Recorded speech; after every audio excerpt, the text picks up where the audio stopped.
bạn yêu bếp. Hôm qua Linh vừa nằm mơ là đi ăn bún ốc nguội. Thèm quá, sáng nay dậy phải phi ngay ra chợ mua một mẻ ốc về làm. Ôi chao, nghĩ đến đã thấy thèm rồi. Nước dùng thì chua chua thanh thanh này, ốc thì béo giòn sần sật này. Nghĩ đến là không chịu nổi nữa. Bắt tay vào làm thôi. Nguyên liệu để làm cho món này gồm có ốc nhồi, sườn để ninh lấy nước ngọt. Và quan trọng là phải mua được bún gọi là bún vẩy ốc hoặc là bún hến. Đây, những cái lát bún nó nhỏ như thế này thôi để ăn nó vừa miệng. Bởi vì sao họ lại phải làm cái bún như này? Bởi vì cái nước dùng của món bún ốc nguội nó rất là thanh và nó không được có cái sự đậm đà hẳn như là bún ốc nóng.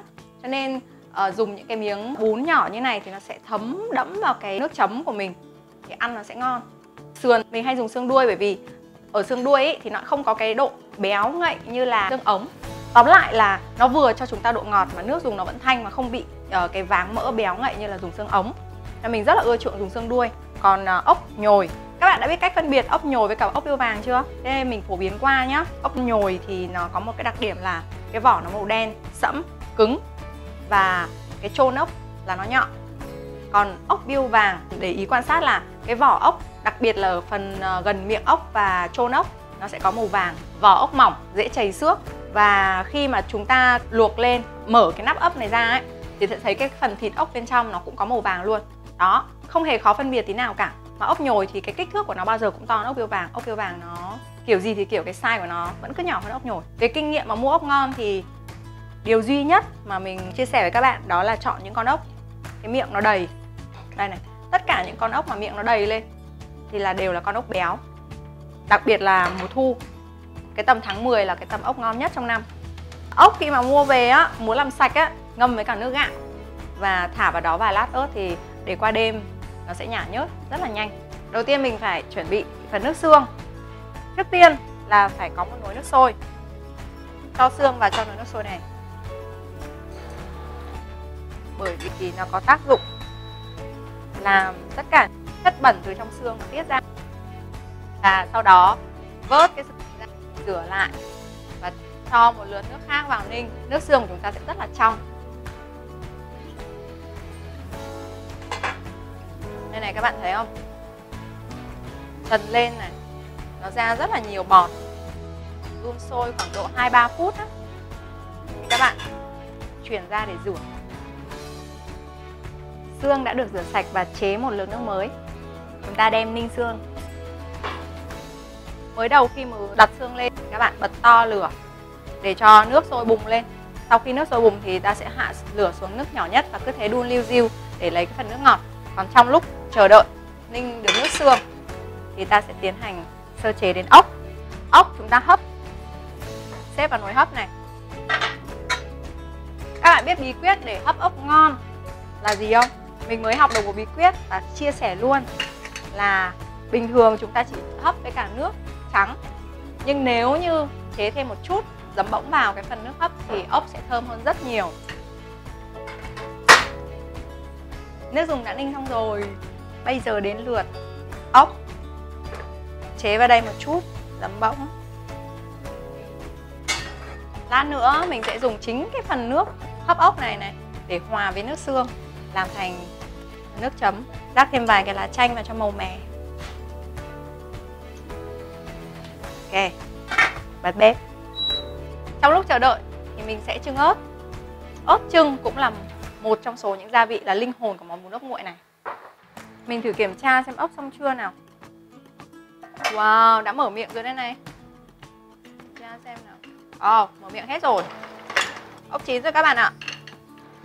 Để chưng ớt chúng ta cần phải chuẩn bị hành. Băm nhỏ hành ra. Bác chảo lên bếp nào. Cho dầu ăn. Lượng dầu tùy vào độ ăn cay của các bạn. Nếu mà ai ăn cay nhiều thì sẽ chưng nhiều ớt, đồng nghĩa với việc là lượng dầu cũng phải tương ứng.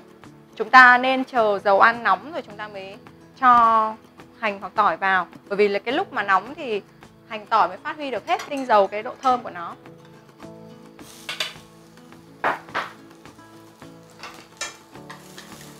Đảo lên. Phi đến khi hành dậy mùi thơm.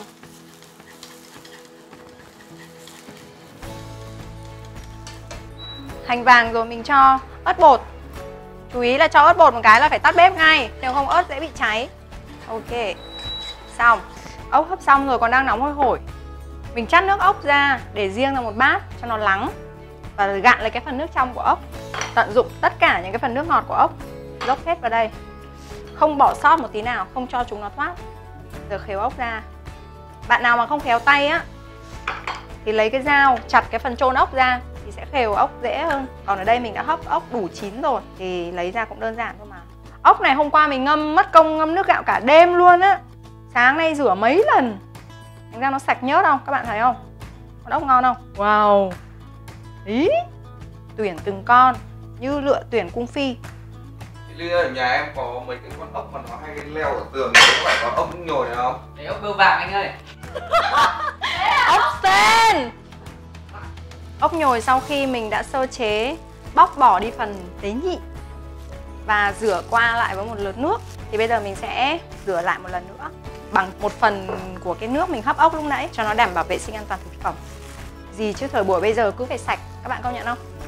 Pha nước ốc chúng ta cần nước ốc, nước xương, giấm bỗng, gia vị. Giờ mình hòa hai cái này vào với nhau. Cho vào đây khoảng 2 thìa cà phê bột canh. Linh hồn của món bún ốc nguội là giấm bỗng. Giấm bỗng này là nhà mình tuyển đấy, đi ra tận lò nấu rượu để xin á. Các bạn có thể nếm nhá, xem là vừa mặn thế nào theo tùy khẩu vị. Tùy vào từng loại giấm bỗng mà nó có cái độ chua khác nhau. Cho nên cái này là chúng ta phải hơi sử dụng đến cái phần vị giác của mình một chút. Làm sao để pha chế vào từ từ và pha cho nó vừa miệng của chúng ta nhất. Chứ mình cũng không dám đưa ra một cái công thức chuẩn nào cho cái lượng giấm bỗng cần đưa vào. Tốt nhất là cứ nêm từ từ đến khi đạt được cái độ chua thanh vừa miệng thì là ok. Vừa rồi đấy. Vậy là với 400ml nước ốc của mình cộng với 200ml nước xương thì mình cần phải đến 4 thìa bột canh gia vị. Nước ốc đã xong, bây giờ mình chuyển qua phần rau sống. Cần chuẩn bị một chút để ăn kèm với món bún ốc nguội này. Chúng ta hãy cùng chờ xem thành phẩm nhé. Người Hà Nội rất thích ăn bún ốc và có thể ăn bún ốc quanh năm suốt tháng. Tuy nhiên, với cá nhân Hà Ly thì Ly thấy là món bún ốc ngon nhất là ăn vào lúc giai đoạn giao mùa. Bởi khi đó cái món ăn này nó mới đạt đến cái hương vị tuyệt vời nhất. Ngoài ra thì nó còn là sự hồi tưởng và yêu thương những tháng ngày Hà Nội xưa cũ. Không tin các bạn hãy thử xem.